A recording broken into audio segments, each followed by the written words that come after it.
Assata Shakur was our political activist that was almost assassinated by the government. Now, she got away, and that made them angry. She was able to evade the grasp of the COINTELPRO that decided they weren't going to let a black messiah arise, and they were going to imprison and kill all of our black leaders. But she got away. She died the other day, and the media portrayed her as a fugitive and someone that was the most wanted. Kash Patel said that we should not mourn her. Well, I say that other people don't get to speak for our revolutionaries. Other people don't get to say what we should or what we shouldn't do. So regardless of what you call Assata Shakur, she was a revolutionary. She was a leader to us. She made us proud. And we get to say who she is and who she was to us. Your definition does not matter. So for those that don't know, or if you want to go down memory lane, this is who Assata Shakur was in her own words. My name is Assata Shakur, and I was born and raised in the United States. I am a descendant of Africans who were kidnapped and brought to the Americas as slaves. I spent my early childhood in the racist segregated South. I later moved to the northern part of the country where I realized that black people were equally victimized by racism and oppression. I grew up and became a political activist, participating in student struggles, the anti-war movement, and most of all, in the movement for the liberation of African Americans in the United States. I later joined the Black Panther Party, an organization that was targeted by the COINTELPRO program, a program that was set up by the Federal Bureau of Investigation to eliminate all political opposition to the U.S. government's policies, to destroy the black liberation movement in the United States, to discredit activists, and to eliminate potential leaders. Under the COINTELPRO program, many political activists were harassed, imprisoned, murdered, or otherwise neutralized.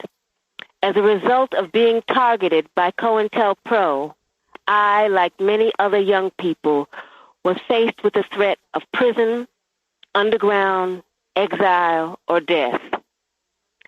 The FBI, with the help of local police agencies, systematically fed false accusations and fake news articles to the press, accusing me and other activists of crimes we did not commit.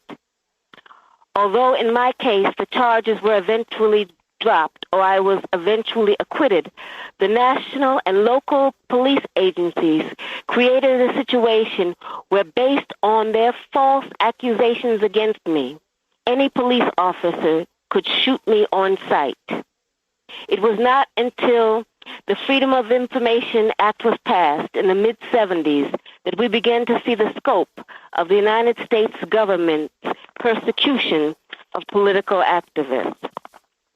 At this point, I think that it is important to make one thing very clear. I have advocated, and I still advocate, revolutionary changes in the structure and in the principles that govern the United States. I advocate self-determination for my people and for all oppressed people inside the United States. I advocate an end to capitalist exploitation, the abolition of racist policies, the eradication of sexism, and the elimination of political repression. If that is a crime, then I am totally guilty. To make a long story short, I was captured in New Jersey in 1973 after being shot with both arms held in the air and then shot again from the back. I was left on the ground to die, and when I did not, I was taken to a local hospital where I was threatened, beaten, and tortured. In 1977, I was convicted in a trial that can only be described as a legal lynching. In 1979, I was able to escape with the aid of some of my fellow comrades. I saw this as a necessary step, not only because I was innocent of the charges against me, but because I knew that the racist legal system in the United States, I would receive no justice. I was also afraid that I would be murdered in prison. I later arrived in Cuba, where I am currently living in exile as a political refugee. The New Jersey State Police and other law enforcement officials say they want to see me brought to justice. But I would like to know what they mean by justice. Is torture justice? I was kept in solitary confinement for more than 2 years, mostly in men's prisons. Is that justice? My lawyers were threatened with imprisonment and imprisoned. Is that justice?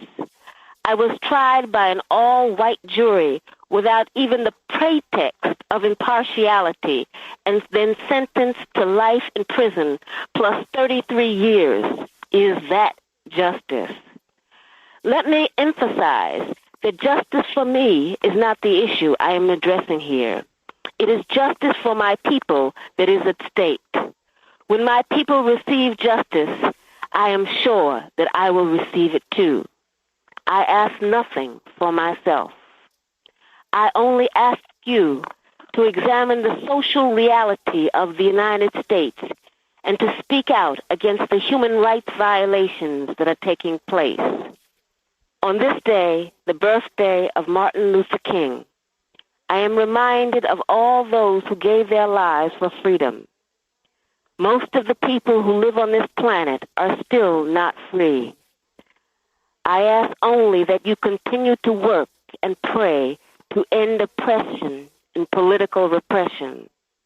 It is my heartfelt belief that all the people on this earth deserve justice, social justice, political justice, and economic justice. I believe it is the only way we will ever achieve peace and prosperity on this earth. I hope that you enjoy your visit to Cuba. This is not a country that is rich in material wealth, but it is a country that is rich in human wealth, spiritual wealth, and moral wealth. Respectfully yours, Assata Shakur, Havana, Cuba.